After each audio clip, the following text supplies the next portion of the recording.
Your real estate ads suck.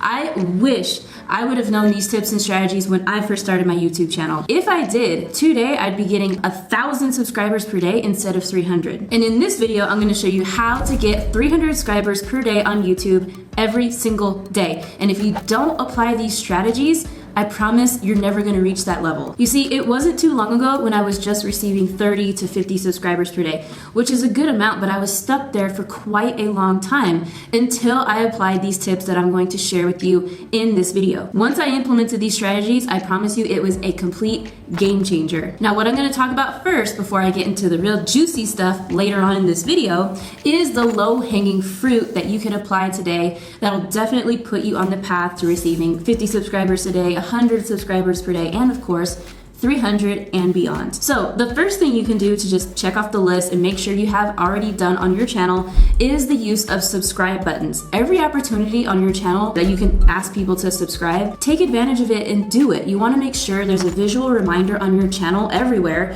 for people to subscribe to your channel. So the first place is in the banner. There's a place in the link in the banner where you can add your subscribe link to your channel, really any type of link you want, but in the beginning, you want to put at least your subscribe to your channel link in that button. And then the next place you want to do it is your brand watermark on your videos. So you would go into your YouTube beta studio and go to the settings where you can change the branding watermark in the bottom right hand corner of your channel and put something there, whether it's your logo or something that says subscribe to the channel, so people will always have that reminder the entire time as they're watching this video. So it should be like, for example, right here in this video, so you know exactly what I'm talking about. The other places you should and could add it are in the end screen. So there's a little bubble circle that you can put in and pop in on the end screens that say subscribe. I highly recommend you do that. And also putting the subscribe link in your description. Okay, this next tip is really important, especially for new channels, and that is to invest a good amount of time into creating a high quality channel trailer. Now, your channel trailer is your first impression of your channel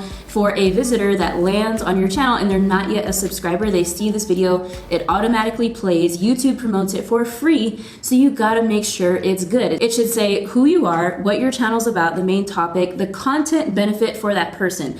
Why is it so important that they watch your content and what will they get out of it? So really pick the highlights of who you are, your brand, the type of content you produce. Are you doing reviews, vlogs, how-tos, tutorials? Let them know. It's the same thing as a movie channel trailer. Like if the movie trailer is trash, are you gonna watch that video? No, I don't care if Rotten Tomatoes gives it a 90%. Like if the trailer is boring, you will not continue to watch and invest your 2 hours into watching that full movie. All right, so the next tip for that low-hanging fruit is to ask people to subscribe to your channel. Yes, you wanna make sure you have visual buttons on the channel that say, hey, subscribe to the channel, but you want to tell people in your videos, make sure you have that call to action for them to subscribe to your channel. But one thing is, please don't do it in the beginning. You lose people in the first 15 seconds of your intro. Your first 15 seconds is vital for people deciding on whether they want to continue watching your video or, losing it and going to another video. So I tell people don't bother saying subscribe to my channel, blah, blah, blah, in the first minute,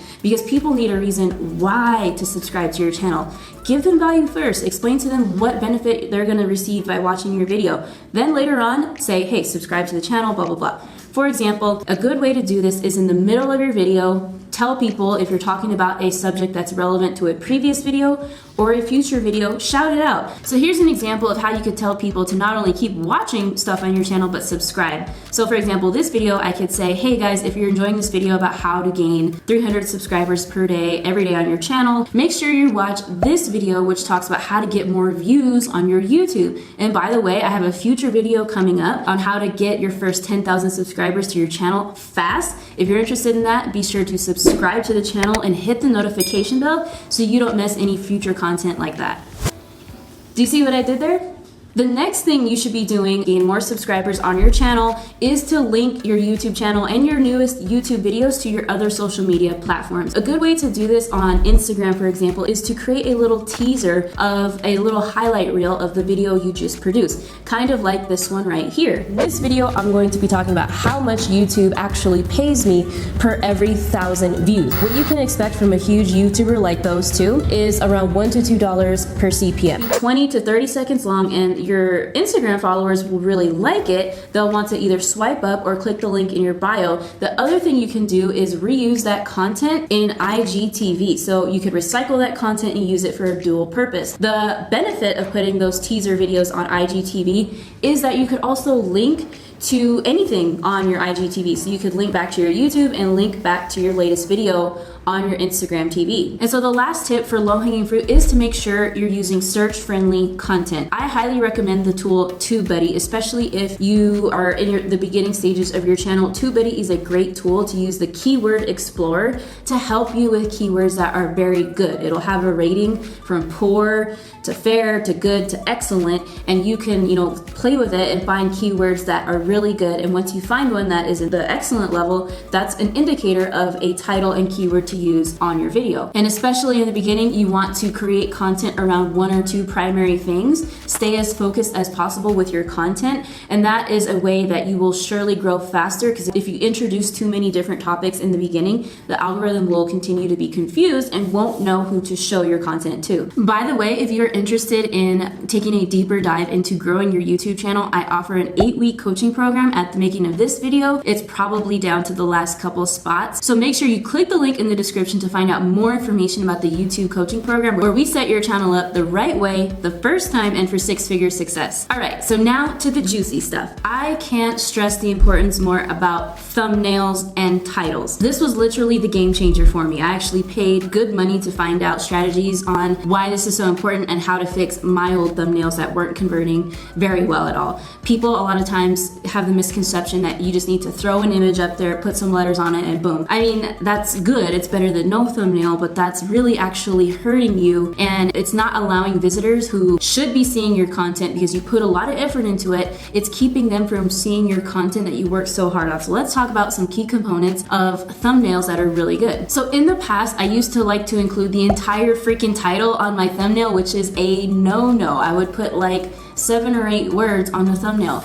That is not a good idea. A good title and a good thumbnail title are completely different. The psychology behind a thumbnail title is different than what you put as your actual title. Yes, you want to have a good, solid title for the video title. As I mentioned, you should be doing that research on TubeBuddy. But for the thumbnail title, it's completely different. You want it to strike up emotion and be irresistible for people not to click. So for example, if your title is How to Do Facebook Ads for Real Estate Agents in 2019, a cool, enticing thumbnail title for that same title could be something like Your Real Estate Ads Suck. Real estate agents that are wanting to figure out how to do paid advertising with Facebook are going to be like, holy crap, I need to know why my ads suck. And they're going to click on that because it strikes up emotion. Do you see the difference? Also, going back to thumbnail designs, here's a couple of examples that are just a little bit lacking in the title arena. As you can see for the first one, How to Shed the Baby Weight Fast, it is almost impossible to read. And if this video is in the suggested traffic area of another video, it will never win a click because I can't read it. First, make sure you have big titles and only use 3 to 5 words, no more than that, because if you use more than 5, it gets a little bit hard to read and it won't win the click. The images on this thumbnail aren't the worst, but they could be much better, especially for those brands where it's just you as the image on the cover of your thumbnails. Your face in the image on your thumbnail should be very, very, very close up to the screen, because that is going to strike up more emotion. The closer the face is, the more emotion the visitor feels, and they're like, oh yeah, this is very easy to read, very easy to see, I'm going to click. Now this other thumbnail where she's talking about 40 pounds in months, before and after, you can't read the after. Don't put anything in the bottom right hand corner of a thumbnail that's important, because it'll sometimes get covered by the timestamp. You won't be able to see the whole entire image. So make sure you don't put anything in that bottom corner. And the letters and the colors are just pretty much impossible to read as well. The images are very distant and far away, and yes, you can tell that she lost a lot of weight, but it would be much better if they were more closely displayed. And the reason you want to have these elements in the thumbnail is because of the click-through rate. Click-through rate is very important. In the very beginning, the first 24 hours, you want your click-through rate to be as high as possible. Anywhere from 7 to 8% is really good. As your videos grow older in age, the click-through rate naturally goes down, and that's okay. But in the beginning, you really want to see and focus on how you can raise that click-through rate and also raise the overall click-through rate of your channel. In the past, my click-through rate was below 2%. Now it is closer to 5%, which is a game changer. So guys, I hope these strategies were super useful to you. That about concludes the end of this video. Again, make sure you subscribe to the channel, join the family if you haven't already. And if you like this video, check out this video that I made on how to get more views on your YouTube channel in 2019. I talk about some new strategies, all right? I will see you guys on the next video. My name is Marissa Romero. Take care.